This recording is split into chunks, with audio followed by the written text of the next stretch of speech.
कोल्हापूर जिल्ह्यात आगामी निवडणुकांच्या पार्श्वभूमीवर अवैध अग्निशस्त्रे आणि काडतुसे यावर नियंत्रण ठेवण्यासाठी सुरू करण्यात आलेल्या मोहिमेत स्थानिक गुन्हे अन्वेषण शाखेने एका इसमाला अटक करून 20,000 रुपयांच्या किमतीच्या 20 जिवंत राऊंडचा मुद्देमाल जप्त केला आहे।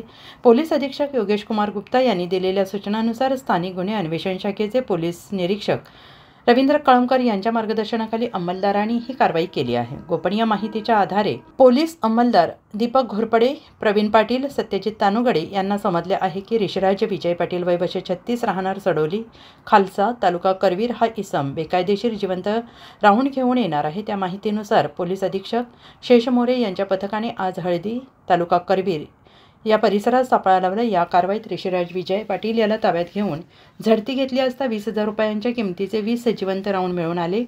पोलिसांनी हे राऊंड जप्त करून त्याच्या विरोधात करवीर पोलीस ठाण्यात गुन्हा दाखल केलेला आहे।